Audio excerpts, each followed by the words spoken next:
Hey guys what's up, this is Govind Kumar. Welcome back to mathemagic with Govind Kumar.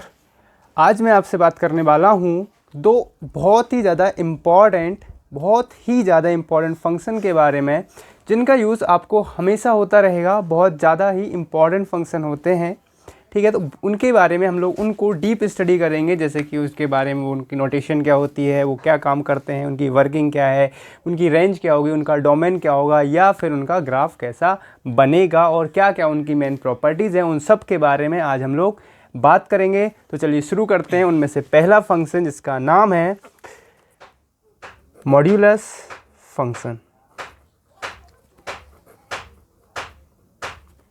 तो modulus function हम लोग जानते हैं एब्सोल्यूट वर्क या फिर एब्सोल्यूट वैल्यू निकालने के लिए हम लोग इस फंक्शन का यूज़ करते हैं। तो पहले मैं मॉड्यूलस फंक्शन के बारे में बता देता हूँ। ये जो फंक्शन होता है ये R टू R डिफाइन होता है, एंड इसकी जो नोटेशन होती है fx is equal to mod x होती है, या फिर इसी को मैं y is equal to mod x भी बोल सकता हूँ।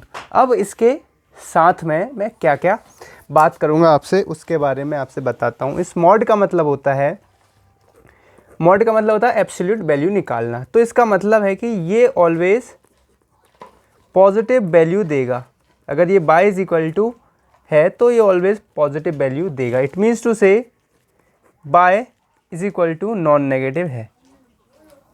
y is a non negative thing.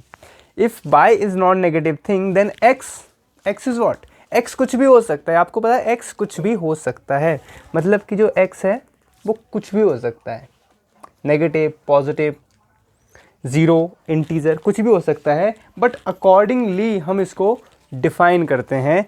जैसे कि अगर मैं बोलता हूँ कि x की जो वैल्यू है, x की वैल्यू मैं बोलता हूँ -3 है, x की वैल्यू -5 है, x की वैल्यू अगर 3 है, x की वैल्यू 5 है, x की वैल्यू 15 है, x की वैल्यू 0 है, x की वैल्यू -20 है, देन हमारे लिए इससे आउटपुट क्या मिलेगा। तो उसके लिए हम लोग देखते हैं कि हम लोग पहले इसकी वर्किंग को समझते हैं। जैसे कि मैं y is equal to mod के अंदर मैंने -3 डाला, दूसरी तरफ मैंने मॉड के अंदर -5 डाल दिया, फिर मैंने मॉड के अंदर सिंपली क्या डाल दिया, 3। अगर अब की बार मॉड के अंदर 15 आ गया और मॉड के अंदर 0 आ गया, तो ये कैसे कैसे आउटपुट देगा। हमें पता है पॉजिटिव वैल्यू देता है, मॉड हमेशा पॉजिटिव वैल्यू देता है। तो ये 15 तो ऑलरेडी पॉजिटिव है तो एज इट इज़ निकालेगा। 0 नाइदर पॉजिटिव नॉर नेगेटिव होता है तो ये सिंपली 0 निकाल देगा। 3 भी पॉजिटिव ऑलरेडी, तो इसके साथ में कुछ करने की ज़रूरत नहीं, एज इट इज़ बाहर आ जाएगा।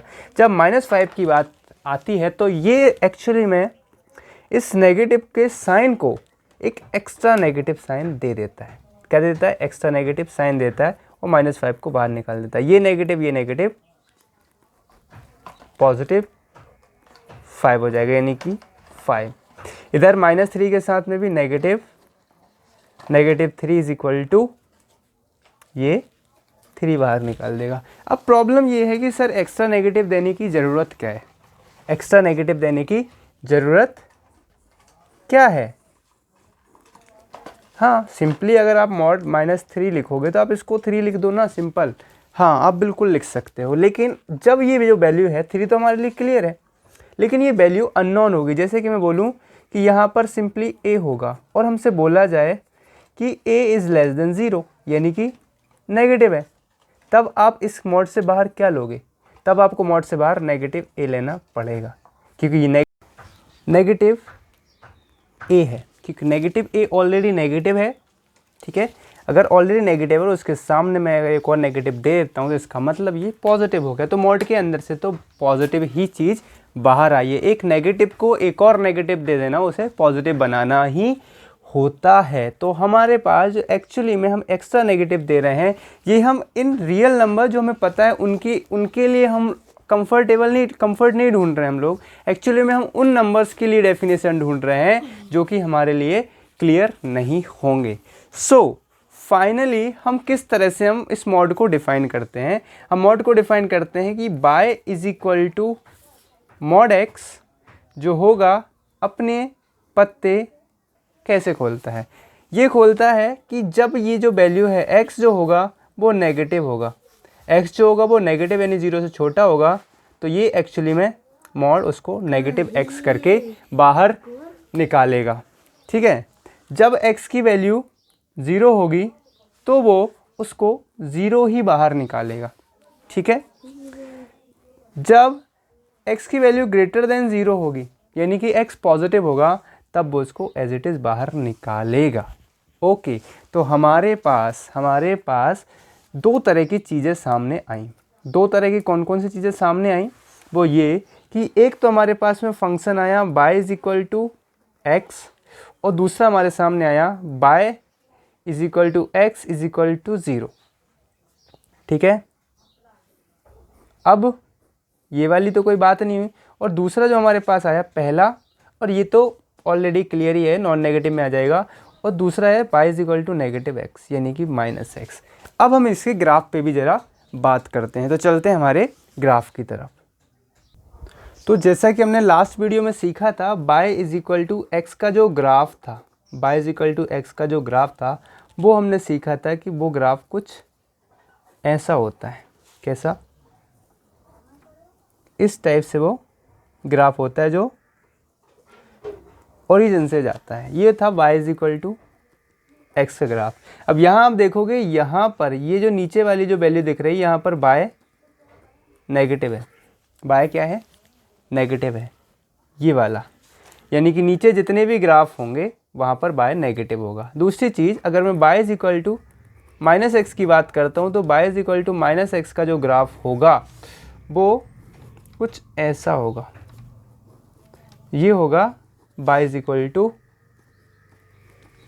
माइनस एक्स का ग्राफ। ठीक है, लेकिन यहाँ पर भी जो y है वो नेगेटिव है, ऊपर पॉजिटिव है, और हमें पता है कि हमारे लिए एक ऐसा ग्राफ बताना है जिसमें y is equal to minus x, y is equal to x, इन दोनों का कॉम्बिनेशन हो। क्या हो?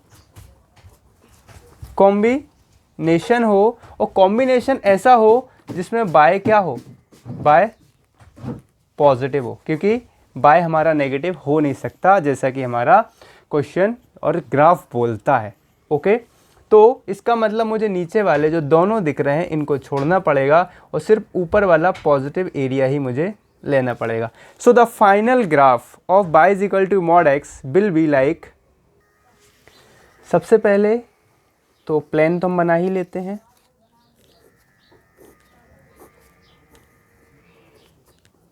ठीक है, अब इसमें y is equal to x, y को पॉजिटिव रखते हुए ग्राफ ये होगा।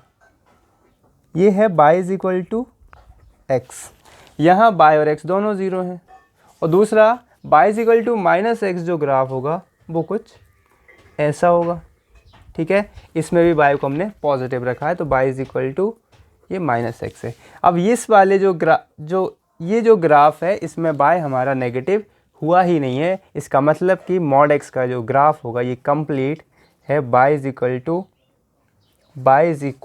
To mod x is equal to f x का ग्राफ इस तरह का होता है, और ये वाले जितने पॉइंट आपको देखेंगे ये सब आइडेंटिकल होंगे। सपोज़ यहाँ पर अगर मैं बात करूँ इस पॉइंट का, अगर ये 1 है और ये भी 1 है, तो ये वाला जो पॉइंट होगा ये 1 1 होगा। यहाँ पर कहीं पर 2 2 आ जाएगा, फिर 3 3 आ जाएगा। इस तरह यहाँ पर भी सेम कहानी चलेगी, -1 1 -2 2 -3 3, लेकिन y कभी नेगेटिव नहीं होगा। So this is the graph for y is equal to mod x और y is equal to f x is equal to mod x का ग्राफ होता है सिंपली। तो इसके डोमेन पे बात कर लेते हैं। डोमेन आपको पता है, डोमेन तो r है क्योंकि सारी वैल्यू ले रहा है, एक्स एक्सिस से पूरा फैल रहा है, दिखाई दे रहा है आपको। लेकिन अगर मैं रेंज की बात करूं, रेंज ऑफ अ फंक्शन, तो मुझे दिखाई दे रहा है कि 0 से लेकर के ऊपर वाली सारी वैल्यूज़ लिए हैं। इसका मतलब कि मैं बोल सकता हूं कि 0 से लेकर के तो इनफाइनाइट तक जाता है और नॉन नेगेटिव रियल नंबर्स लेता है। तो आई होप आपको मॉड समझ में आ गया होगा, मॉड एक्स के बारे में जानकारी आपको मिल गई होगी। तो अब चलते हैं हमारे सेकंड फंक्शन की ओर, जो कि बहुत ही ज़्यादा इंटरेस्टिंग होने वाला है। So move on it. बात करते हैं हमारे सेकंड फंक्शन जिसका नाम है ग्रेटेस्ट इंटीजर फंक्शन, जिसको हम लोग स्टेप फंक्शन के नाम से भी जानते हैं।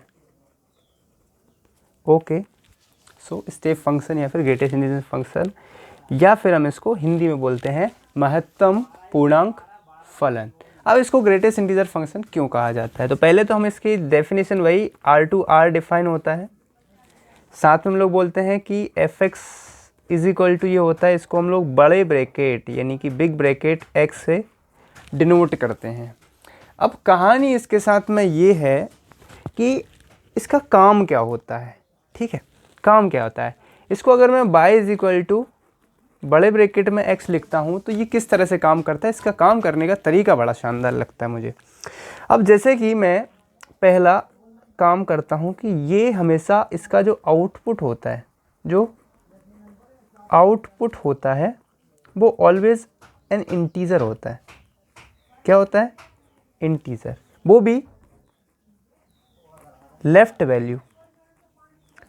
वैल्यू मतलब छोटी वाली नहीं, यानी लेफ्ट वैल्यू का मतलब होता है अपने से लेफ्ट वाला इंटीजर ये देता है।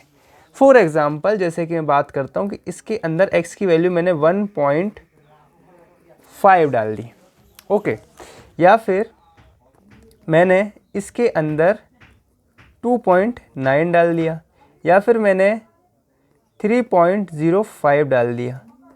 तो आई होप आपको नंबर सिस्टम में इन वैल्यूज़ की पोजीशन पता होगी। 4.9 डाल दिया या फिर 6.99 डाल दी। तो अब आप इन सब को देखिए कि मैं बात कर रहा हूँ इनके बारे में, तो मैं नंबर लाइन पर इनको ज़रा रख के देखता हूँ। मुझे पता है कि अगर यहाँ 1 है और यहाँ पर 2 है तो 1.5 यहाँ कहीं होता है। अब 1.5 के आप लेफ़्ट में देखिए कौन सा इंटीजर है, लेफ़्ट में है इंटीजर 1, तो इसका मतलब है कि इसका आंसर 1 होगा। 2.9 की बात करूँ तो मुझे पता है 2 और 3 के बीच में 2.9 यहाँ कहीं होता है। तो अब आप इस 2.9 के लेफ़्ट में देखिए 2 है तो ये 2 बाहर देगा। सिमिलरली 3.5 3 और 4 के बीच में होता है, तो 3 और 4 में से जो लीस्ट वैल्यू कौन सी है, लीस्ट वैल्यू या फिर लेफ़्ट वाली वैल्यू कौन सी है, तो हम बोलते हैं 3 है। 4.9 का 4, 6.99 का 6 आता है। ओके, अब ये तो हो गई सारे पॉजिटिव इंटीजर्स की वैल्यू। ओके, अब हम बात कर लेते हैं दूसरा केस, कुछ नेगेटिव्स पे भी बात करते हैं। सपोज यहाँ पर -1.5 लिखा होता, ओके, यहाँ पर माइनस का 2.9 लिखा होता, यहाँ पर 3.05 के बजाय -3.05 लिखा होता, यहाँ पर माइनस का 4.99 लिखा होता, यहाँ पर माइनस का 6.94 लिखा होता। तो अब आप देखें इनके बारे में कि सबसे ज़्यादा हेल्पफुल जो कहानी होती है वो होती है हमारे नंबर लाइन के साथ में, कि नंबर लाइन आपको पता होनी चाहिए कि नंबर लाइन में कहाँ किसकी पोजीशन होती है। तो आई होप आपको पता ही होगा, नहीं पता तो हमने एक वीडियो बना के रखी बेसिक ऑफ मैथमेटिक्स में, आप नंबर लाइन वाला चैप्टर यानी कि लेक्चर देख करके आइए, वो आपको बहुत ज़्यादा हेल्प करने वाला है इसको समझने के अंदर। तो मुझे पता है यहाँ पर होता है 0, यहाँ पर होता है -1 और यहाँ पर होता है -2, और इन दोनों के बीच में कहीं पर माइनस का 1.5 एग्जिस्ट करता है। तो अब -1.5 के लेफ्ट वाली वैल्यू मुझे पता है -2 है, तो इसका मतलब कि ये क्या है, -2। 2.9 यहाँ पर -3 होगा, 2.9 यहाँ कहीं एग्जिस्ट करेगा, और इसके लेफ्ट में कौन सी वैल्यू है, -3, तो ये -3 देगा। 3.05, अगर मैं 3.05 मतलब यहाँ होगा, इसके राइट में कोई -4 एग्जिस्ट करेगा लेफ्ट में, तो हम लोग बोलते हैं कि इसका आंसर -4 होगा। इसका -4.9 का आपको पता है, इसके लेफ्ट में -5 होगा तो -5, इसका 6.94 का -7। Yes, this is the interesting. यानी कि अगर मैं देखूं तो मुझे हमेशा लेफ़्ट की वैल्यू मिल रही है, लेकिन नेगेटिव इंटीजर्स में एक नंबर आगे बढ़ रहा है, यानी कि एक और छोटा हो जा रहा है, लेकिन यहाँ पर पॉजिटिव में जो वैल्यू है वो एक कम होती जा रही है। तो ये इसका फंडा है। तो अब आपको समझ में आ गया कि 1 से लेकर के 1.999999 ... कहीं तक भी आपको हमेशा आंसर 1 मिलेगा।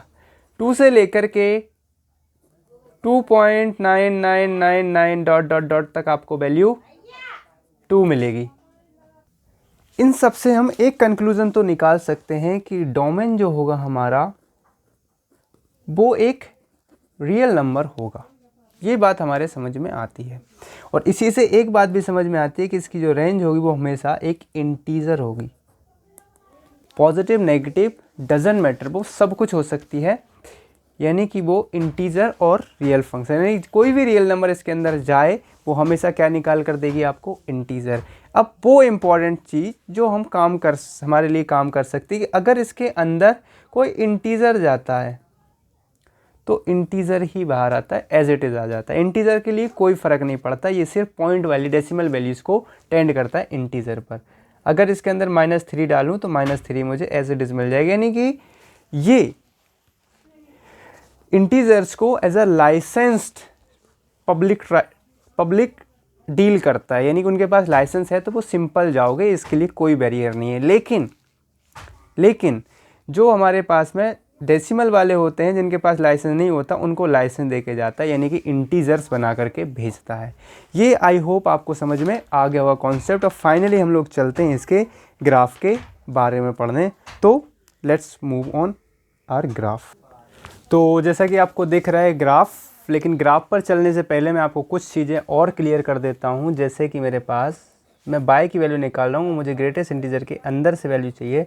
तो आप वैल्यूज़ को ज़रा समझिएगा कि अगर मैं 0 से कोई भी चीज़ बड़ी, ठीक है, 0 से कोई भी चीज़ बड़ी या फिर 0 से कोई भी चीज़ बड़ी या फिर 1 से छोटी लेता हूँ, तो मुझे उसका रिजल्ट 0 से 1 के बीच की हर एक वैल्यू की जो वैल्यू है वो 0 मिलती है। अगर मैं 1 से लेकर के तो 2 के बीच की कोई भी चीज़ लेता हूँ तो मुझे आंसर 1 मिलता है। अगर मैं -1 से लेकर के तो 0 तक की कोई भी वैल्यू मैं निकालता हूँ तो मुझे आंसर -1 मिलता है। तो इसका मतलब है कि ये वाला जो फंक्शन है y is equal to 0, y is equal to 1, y is equal to -1 या फिर y is equal to c, यानी एक कांस्टेंट फंक्शन की तरह काम करेगा। तो इसका जो ग्राफ होगा कांस्टेंट फंक्शन की तरह ही जगह जगह से टूटा हुआ तो होगा, but as a constant function होगा, because between any two consecutive integers यह एक कांस्टेंट फंक्शन की तरह काम कर रहा है, यानी 0 से 1 के बीच में ये इसकी वैल्यू 0 ही है।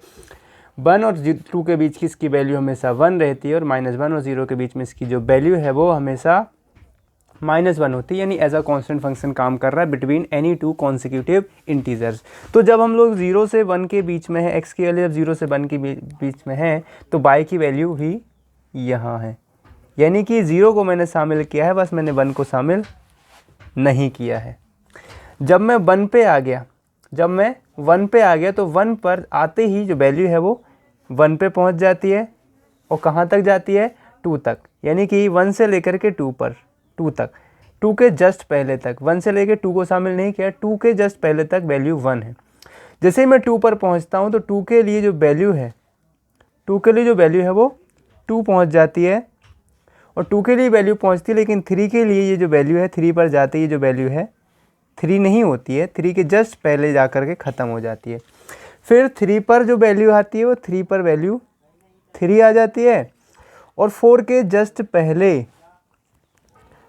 जस्ट पहले ये वैल्यू 3 रहती है, लेकिन 4 पर पहुंचते ही ये वैल्यू 4 हो जाती है, इसलिए 4 यहाँ पर शामिल होगा। और 5 के पास में जाते ही जो वैल्यू है वो 5 को छोड़ देती है, 5 से छोड़ करके बाकी सारी वैल्यूज़ के लिए 4 देती है। लेकिन जैसे मैं 5 पे पहुंचता हूँ तो ये वैल्यू 5 पहुंच जाती है और 5 से 6 पर जाके छोड़ देती है। तो सिमिलरली जो क्वेश्चन है हमारे पास, ये जो ग्राफ दिखाई दे रहा है आपको, कुछ इस तरह से काम करता है between any two consecutive integers. अब सिमिलरली अगर मैं पीछे जाऊंगा तो 0 से -1 के बीच की जो वैल्यू है वो हमारे पास में ये है, -1 से पहले ये -1 है, -1 के जस्ट राइट में जाऊंगा तो -1 के जस्ट राइट में ये -2 हो जाती है, -2 को लेती है, लेकिन -2 से जस्ट थोड़ा सा मैं आगे जाता हूँ तो ये जो वैल्यू है ये -3 देना स्टार्ट कर देती है। तो अब आपको समझ में आया होगा कि ये जो वैल्यू है -3 से जस्ट थोड़ा सा पहले ये -4 देना स्टार्ट कर देती है, और उसके भी पहले अगर मैं जाता हूँ -4 से थोड़ा सा पहले, यानी यहाँ से ये वैल्यू मुझे -5 देना स्टार्ट कर देती है। तो अब आपको समझ में आया होगा कि मैं इसको स्टेप फंक्शन क्यों बोल रहा था, क्योंकि ये एक सीढ़ियों की तरह ग्राफ है। ओके, सीढ़ियों की तरह ग्राफ मतलब यहाँ से ये स्टेप, फिर ये स्टेप, फिर ये स्टेप, फिर ये, फिर यहाँ से यहाँ, यहाँ, यहाँ, यहाँ, यहाँ, यानी बारी बारी से ये स्टेप की तरह चढ़ रहा है, और स्टेप की तरह चढ़ने की वजह से ही हम इसको स्टेप फंक्शन बोलते हैं, और ये इसका ग्राफ होता है। अब आप क्लियरली देख सकते हो 0 से 1 के लिए ये 0 है, 1 से 2 के लिए ये 1 है, 2 से 3 के जस्ट पहले तक ये 2 है, 3 से 4 के जस्ट पहले तक ये 3 है, 4 से 5 के जस्ट पहले तक ये 4 है, 5